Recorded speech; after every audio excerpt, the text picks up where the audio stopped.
E aí, pessoal, tudo bem? Então, agora com a nova modalidade, nós temos que nos adaptar com essa ferramenta e as nossas aulas, até nós retornarmos a atividades normais, serão dessa maneira, tá bom?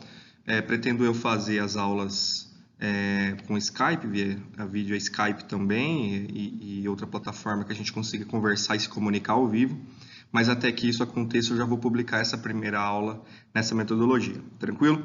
Então, a nossa unidade é a unidade 4 da disciplina de Planejamento Financeiro e Orçamentário, a unidade 1, perdão, e a seção 4, nós vamos tratar um pouquinho sobre planejamento financeiro, período de projeção, certo?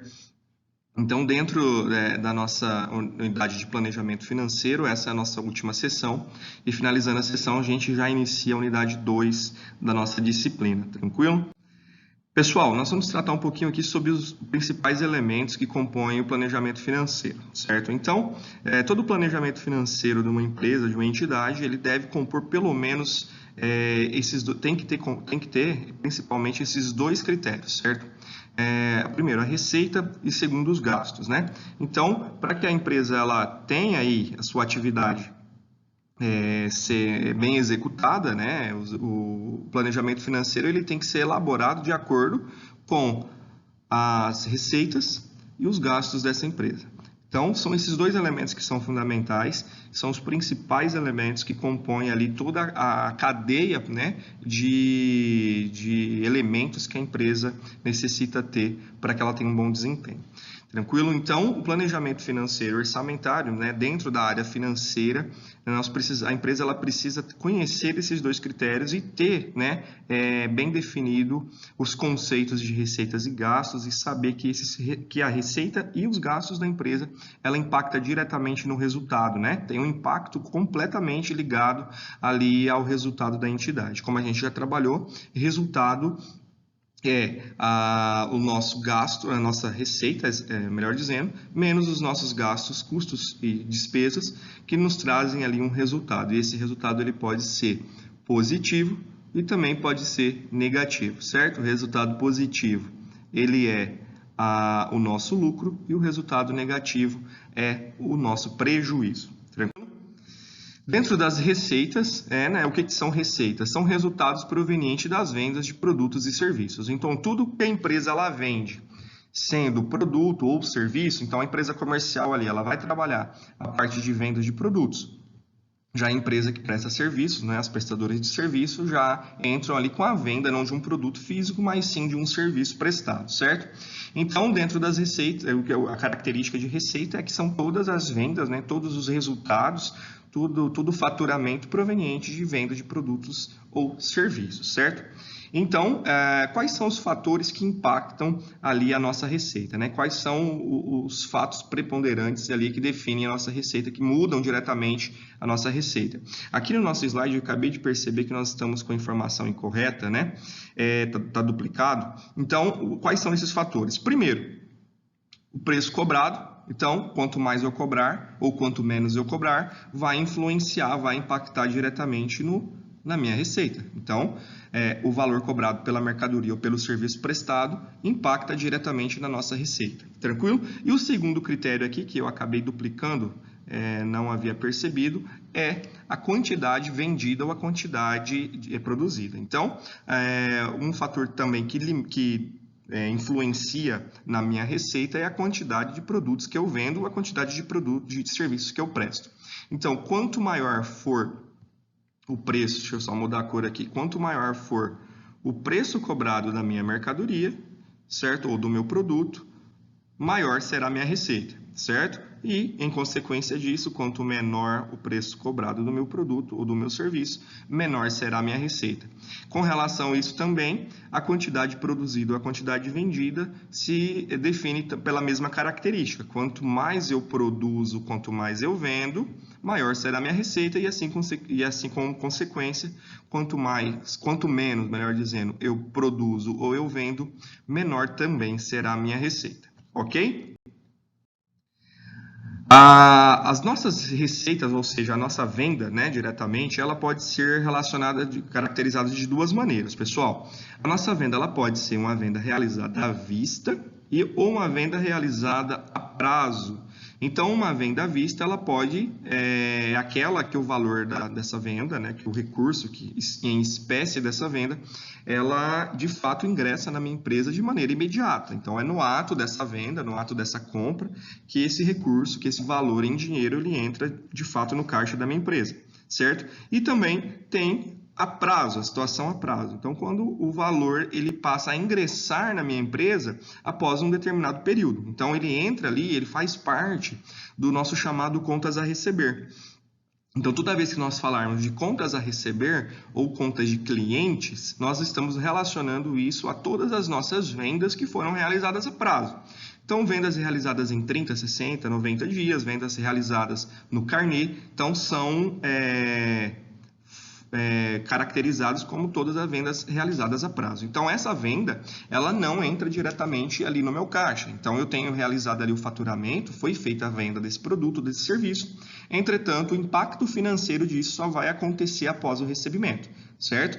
Então, as vendas, elas podem ser à vista, quando o recurso ele entra no meu caixa no momento em que a venda é realizada, e também podem ser caracterizadas como a prazo, que ela entra no meu caixa, no meu banco, né, nas minhas contas de disponibilidade, após um determinado período, tranquilo? Ela nem sempre está relacionada a venda no mesmo dia, né? Então, ela pode ser recebida, esse recurso ele pode entrar no meu caixa, pode estar disponível para mim após algum tempo, ok? Esse tempo ele é pré-determinado, pré-estabelecido entre ambas as partes, tanto o cliente quanto a empresa, ela pode tratar dessa forma, ok?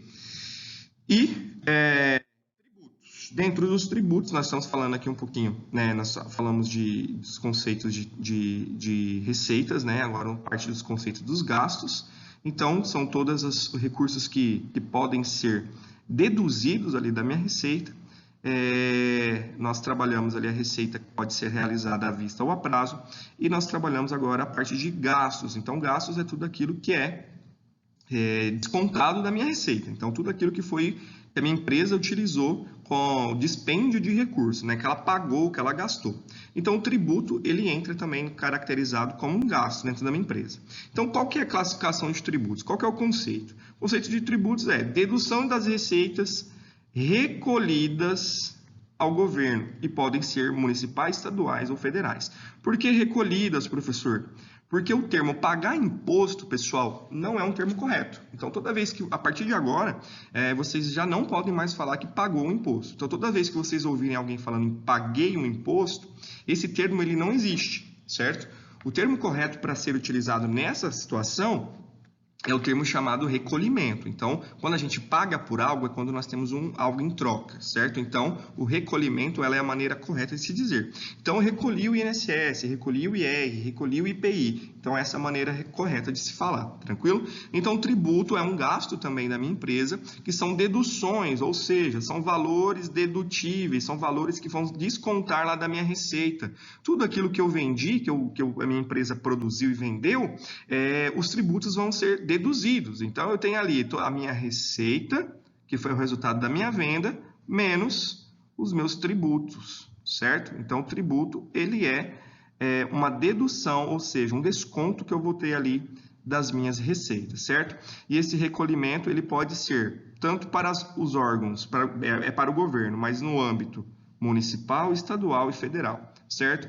Então, os tributos federais, os tributos estaduais e os tributos municipais. Aquilo que nós já comentamos nas aulas passadas, então, parte de tributos federais entra aí o IPI, entra o IR, né, Imposto de Renda, entre as contribuições sociais também, a parte de tributos estaduais, o ICMS, na parte de tributos municipais, o ISSQN, que é o Imposto sobre Serviço de Qualquer Natureza. Tranquilo?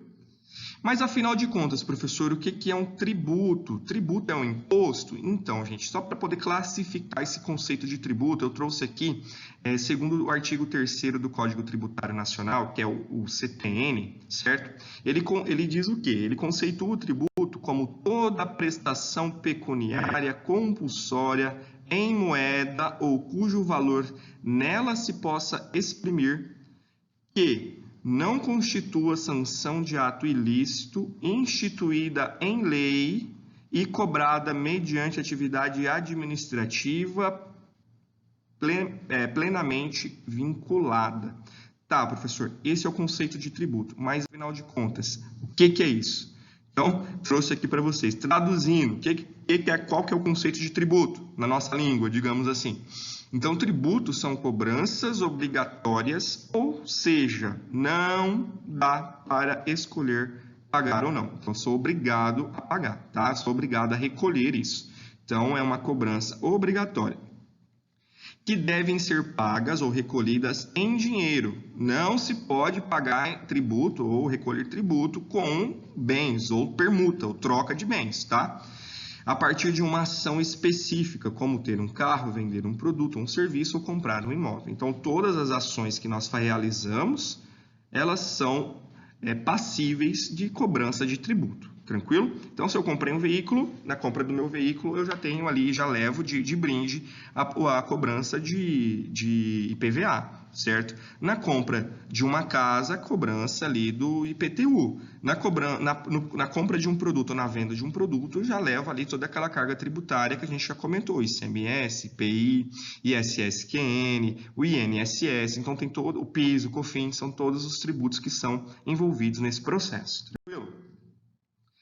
E o que são os custos, professor? Né? Então, entra na parte de custo. Custos são todos os gastos relacionados à atividade fim da empresa. Isso nós já vimos na última aula. Então, tudo que é relacionado à atividade fim da empresa. Então, o que é atividade fim, professor?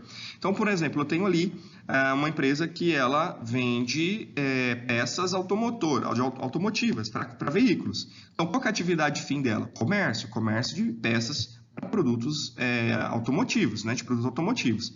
Então, se eu tenho um gasto relacionado a essa venda de peças, esse processo, né, esse gasto, para mim, ele é um custo, certo?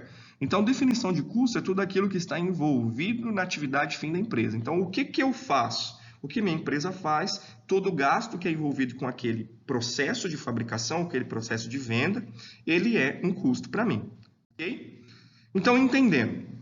De acordo com a NPC 2 da IBRACON, o que é isso, professor? NPC, Normas e Pronunciamentos Contábeis, tá? O que é a IBRACON? É o Instituto Brasileiro de Auditoria, certo? Que ele fazem esses processos de auditoria, ok? Para todo processo de auditoria, ele é regulamentado pelo IBRACON.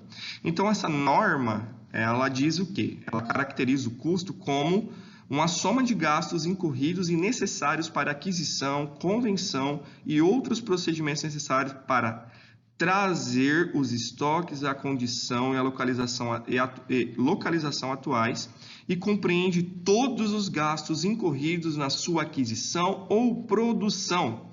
Então, tudo que for envolvido com a minha produção, com o meu produto diretamente ligado ou ao meu serviço diretamente ligado à minha atividade fim, ele é um custo, ok? Então, tudo que for ligado ao meu produto, tudo que for ligado ao meu serviço, tudo que for ligado à venda desse meu produto, ele é um custo para a minha empresa, ok? Então, é assim, nós temos o gasto, que ele é o macro, né? Tudo aquilo que é dispendido pela minha empresa, tudo aquilo que é gasto pela minha empresa, e nós temos ali dentro desses gastos algumas variantes. Os impostos são gastos, os tributos são gastos, os custos são gastos e as despesas são gastos. Então, a gente consegue classificar cada um deles, ok?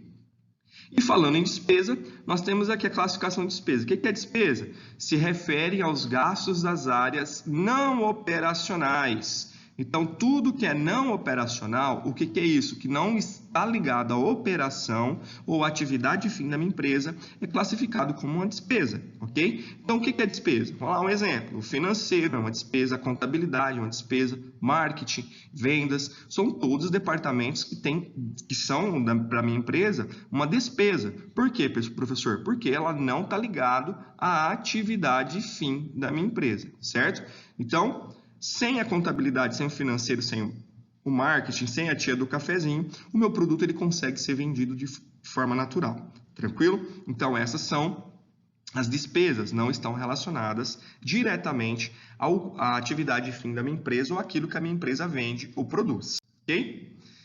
E nós também temos uma variante muito importante, que são os investimentos. Então, o que é investimento? São todos os dispêndios de capital que buscam oferecer benefício a longo prazo às empresas como, por exemplo, aquisição de uma máquina, de marcas e participações em outras empresas. Então, por exemplo, eu tenho ali um recurso, um valor, certo?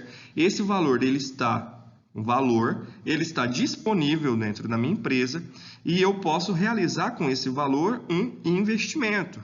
Então, esse investimento, o que é? Ele vai me trazer algum benefício futuro. Então, tá aqui, ó, benefício a longo prazo. Então, como, por exemplo, comprar um novo prédio, comprar uma nova instalação, comprar uma nova máquina, é um investimento. Por quê? Porque essa máquina ela pode me trazer um benefício futuro. Como que funciona isso, professor? Produzindo uma quantidade maior de produtos. E como eu produzo uma quantidade maior, eu posso vender uma quantidade maior, eu posso disponibilizar uma quantidade maior no mercado. E tendo essa disponibilização e esses produtos, diretamente eu tenho um aumento das minhas vendas. Lembra lá dos primeiros slides? Um aumento das minhas vendas aumenta a minha receita. Aumentando a receita, aumenta a lucratividade. Então, o investimento é eu, de fato, utilizar esse valor que eu tenho disponível ali na minha empresa para fazer a compra, né? Gastar esse dinheiro de uma forma que esse gasto ele me traga um benefício de longo prazo. Ok? Então, dentro dessa nossa sessão, nós vamos tratar um pouquinho ali sobre o planejamento financeiro de longo e curto prazo. Tá? Então, o planejamento financeiro de curto prazo, ele é denominado como não está relacionado diretamente com planejamento estratégico, ok? E sim a questões operacionais. Então, se vocês se lembram, na aula passada, eu passei para vocês uma pirâmide. E essa pirâmide eu tinha ali 3 divisões. O nível estratégico, o nível tático e o nível operacional. Então, o planejamento financeiro ligado dentro do curto prazo, ele está ligado diretamente ao quê? Às minhas questões operacionais. Então, está aqui no meio, dentro dessa turminha aqui que fazem a parte operacional, certo? Desculpa, pessoal. Opa, olha o professor fazendo cagada aqui. Dentro dessa parte aqui, da última questão, do chão de fábrica, como eu digo, certo? Que é o pessoal do operacional. Ok? Acabei trocando aqui. Mas, enfim, a parte operacional é aquela que realmente põe a mão na massa. São eles que executam as atividades, né? O planejamento que foi determinado ali pelo nível estratégico. E o nível tático direcionou isso e o operacional acaba executando. Então, por que o curto prazo está ligado ao operacional? Porque tem como objetivo principal que garantir que a empresa tenha recursos suficientes para suprir, ou seja, para cumprir com as obrigações. Então, o que significa isso? Se a empresa ela vai ter condições de cumprir com aquilo que foi programado pelo nível estratégico. Então, o nível estratégico ele realiza ali o planejamento estratégico, ele faz todo esse procedimento, e o nível operacional ele trabalha essa execução a curto prazo, de forma a verificar se a empresa ela vai ter condições de cumprir com esse procedimento ou não, ok? Então, dentro do planejamento financeiro de médio prazo, eu tenho ali a oportunidade de quê? De apontar se a empresa ela vai ter necessidade de caixa ou não. Então, se a empresa ela vai ter ali a possibilidade de ter uma alavancagem financeira e operacional dentro desse período, ou se a empresa ela não vai ter condições de cumprir com aquilo que ela precisa cumprir. Então, dentro desse planejamento, o planejamento financeiro dentro do processo de médio prazo, de curto e médio prazo, na verdade ele abrange os dois ali, ele tem essa característica. Então, a empresa ela consegue ali verificar essas necessidades do período futuro, de modo que a equipe de gestão financeira da empresa possa tomar decisões. Então, não adianta nada, aquela questão, né, de não deixar a vaca para o brejo. Então, não adianta se eu tenho um planejamento financeiro fantástico, um planejamento estratégico fantástico, que ele não atenda à minha necessidade de curto e médio prazo, certo? Então, eu preciso, de fato, que esse planejamento ele seja acompanhado diariamente, mensalmente, quinzenalmente, e que ele atenda à necessidade da minha empresa. Então, antes que o problema aconteça, que a dificuldade financeira venha atingir a empresa, eu consigo ali já fazer essa análise prévia e tentar buscar uma alternativa para resolver esse problema antes de que ele prejudique todo o planejamento da minha empresa, ok? E o planejamento financeiro também é o principal instrumento para a elaboração de todo o processo orçamentário da minha empresa, tá? Então, todo o processo orçamentário, tudo aquilo que a empresa ela planeja comprar, que ela planeja executar, que ela planeja realizar dentro do escopo dela, esse planejamento financeiro ele está diretamente ligado, justamente porque não existe plano saindo do papel se não houver recursos financeiros disponíveis para ser executado, certo? E dos principais das principais fontes dessa parte do planejamento financeiro de curto prazo, médio prazo, é o orçamento de caixa. Então, é uma ferramenta que é utilizada pelas instituições, pelas empresas, como um mediador ali desse processo. Então, é o mecanismo de análise que as empresas têm para poder verificar se esse procedimento ele está sendo executado e de que forma esse procedimento ele vai auxiliar a empresa. Então, o orçamento de caixa é um documento que contém a previsão de todos os recebimentos e pagamentos da empresa dentro de um determinado período. Então, é como se fosse aquele livro caixa da empresa, certo? Mas ele é como se fosse, uma situação mais elaborada. O orçamento de caixa ele é mais elaborado, ele contém algumas informações que são mais precisas e que trazem uma resposta muito mais rápida para o nosso cliente, no caso, para a empresa em qual nós trabalhamos, ok? Então, quando a gente fala, pessoal, de orçamento de caixa, nós entendemos que o orçamento de caixa ele é o quê? Diferente de DRE, certo? Mas, afinal de contas, professor, o que é DRE? Então, aqui, ó, eles são diferentes. O orçamento de caixa, ele é regido pelo regime de caixa. Já a DRE, que é a demonstração de resultado do exercício, a DRE, ele é um relatório contábil, eu já disse isso para vocês, inclusive, disse que ela é o principal demonstrativo contábil que auxilia o administrador nos processos de tomada de decisão dentro da empresa.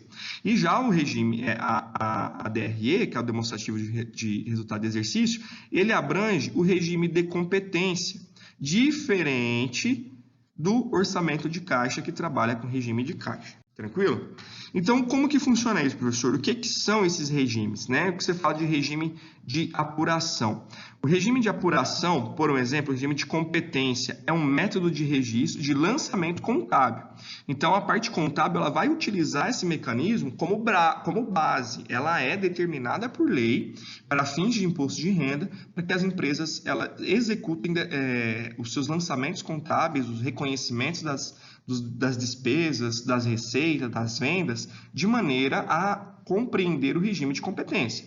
Então, ele é realizado no período de competência da receita da despesa realizada. O que é isso? No momento que eu realizei a minha compra, no momento que eu realizei a minha venda, independente se eu recebi ou se eu paguei, eu tenho que registrar essa venda.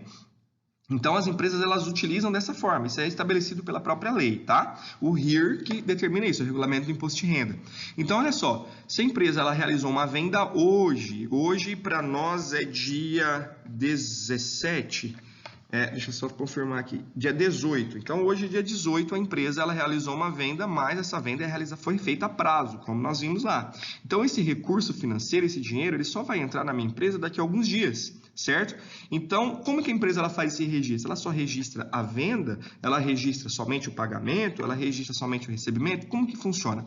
Pelo regime de competência, que é o regime instituído por lei, a empresa ela deve registrar a venda no dia em que ela aconteceu, independente se eu recebi esse valor ou não. Tá? E já o regime de caixa, ele é diferente. Então, ele considera o registro de documentos na data que foram pagos ou recebidos. Então, quem é regido pelo regime de caixa, por exemplo, se eu fiz a venda hoje e o recebimento vai ser dia 18 do mês de abril, daqui a um mês, eu só vou registrar essa venda lá em abril, diferente do regime de competência, que eu registro a venda hoje, dia 18, e registro o recebimento lá em abril. Então, eu faço 2 lançamentos para o regime de competência, certo? E o regime de caixa, ele é diferente, eu consigo somente realizar esse registro dessa venda lá no dia 18 de abril, quando, de fato, o dinheiro, né, o recurso financeiro entrou no caixa da minha empresa, ok? Então, pessoal, deixei aqui 2 leituras complementares, tá? Elas são obrigatórias, tá? Porque sempre está em prova, elas sempre vão caracterizar ali atividades para serem feitas nas provas de vocês. Então, só façam a leitura aqui, ó, do QR Code pelo celular de vocês. São 2 leituras complementares relacionadas a regime de caixa e regime de competência, ok? Então, vocês vão fazer essa leitura desses dois documentos, desses dois arquivos, para poder complementar as informações daquilo que a gente acabou de tratar sobre os regimes de apuração de empresas, beleza?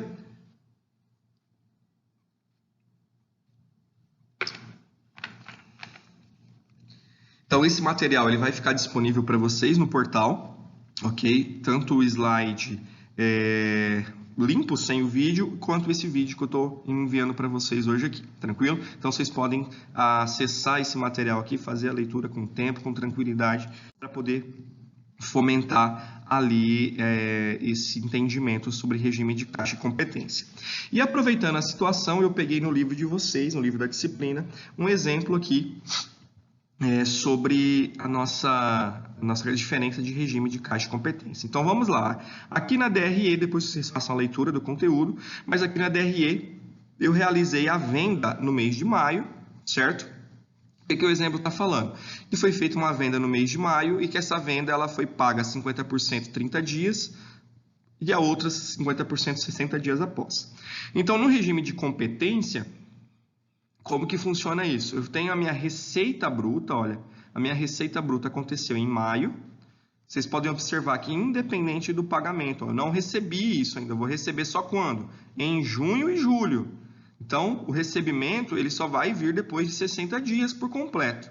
Então, eu levo em consideração somente aqui, ó, a data, o mês de competência, o mês que aconteceu a minha venda. Então, que foi no mês de maio.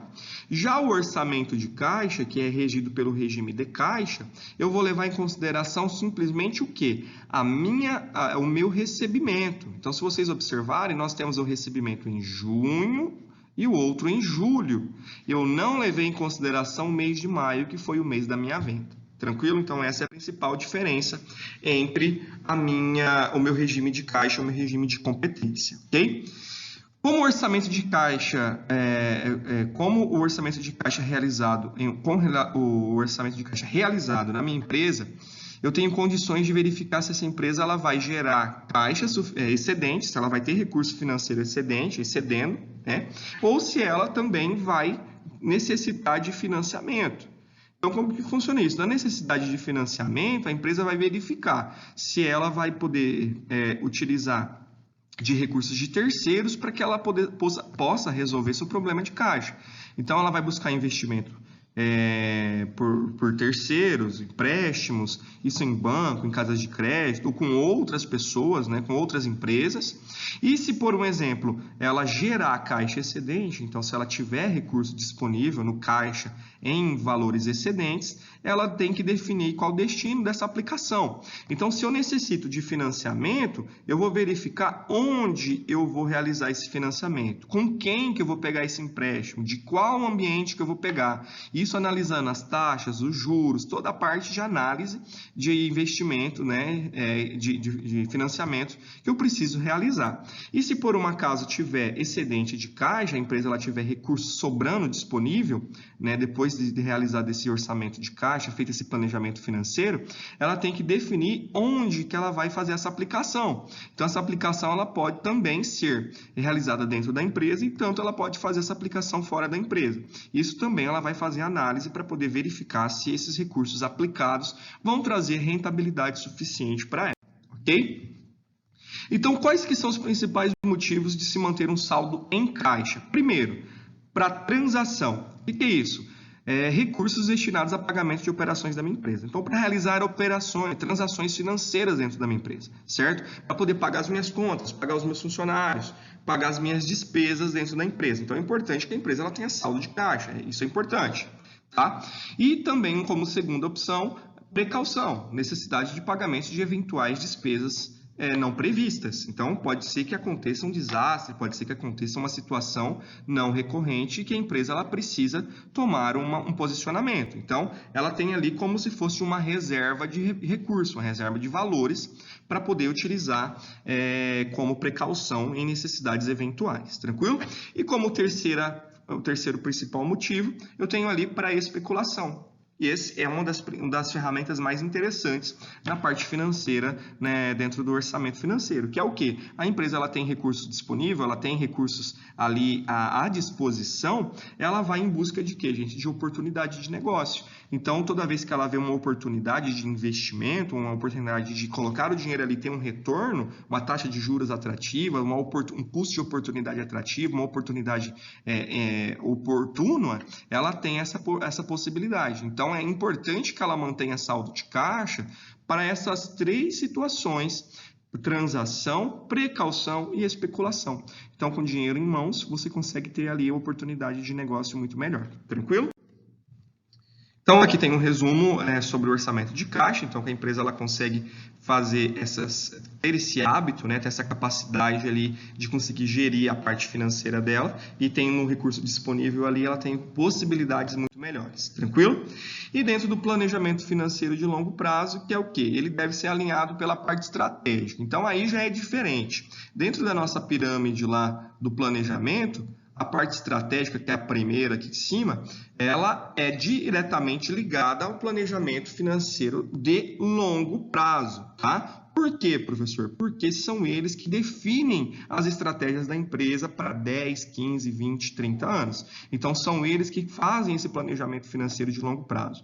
Mas mesmo que esse planejamento financeiro de longo prazo seja algo muito incerto diante de todo o cenário econômico, diante de todas as situações financeiras e econômicas que o mundo tem passado, principalmente agora com essa questão do coronavírus, como que a empresa ela pode se precaver para isso? Então, vamos imaginar que uma empresa ela já fez esse planejamento financeiro de longo prazo há 10 anos atrás.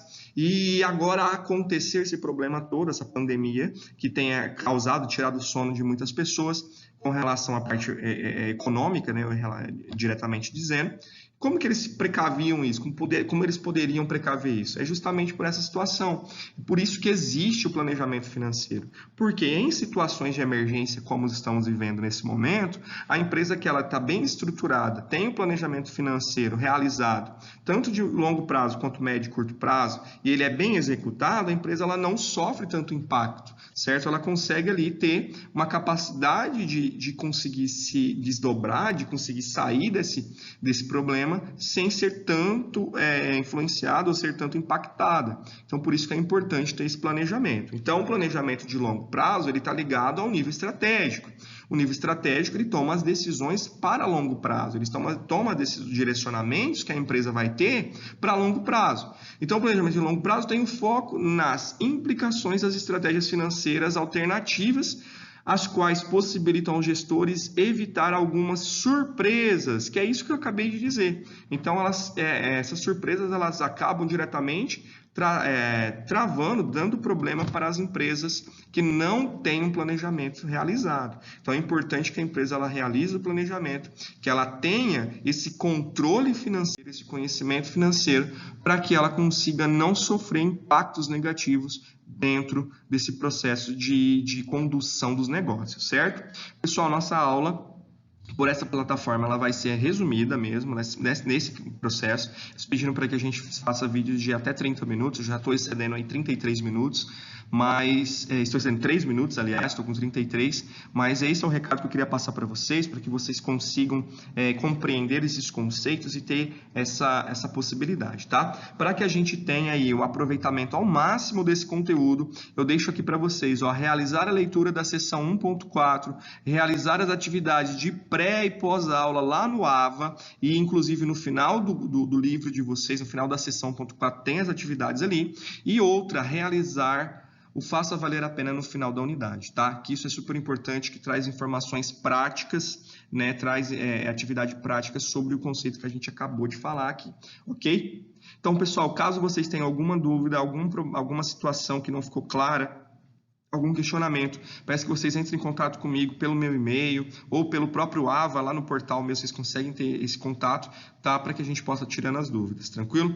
E nós não sabemos ainda até quanto tempo vai esse processo, mas espero que a gente consiga ali conduzir de uma melhor maneira, e já deixo um recado para vocês: se cuidem, né? Tomem as medidas necessárias, as medidas de seguranças básicas aí para que a gente consiga ali voltar logo com saúde, a gente consiga conduzir o nosso semestre de maneira tranquila, tá bom? Obrigado, pessoal. Tenha uma boa semana, um bom resto de semana aí. Então, realize as atividades no portal, porque, gente, é ali que vocês vão conseguir a pontuação para ser aprovados, mediante todas essas circunstâncias. Tranquilo? Forte abraço para vocês, gente, e até logo.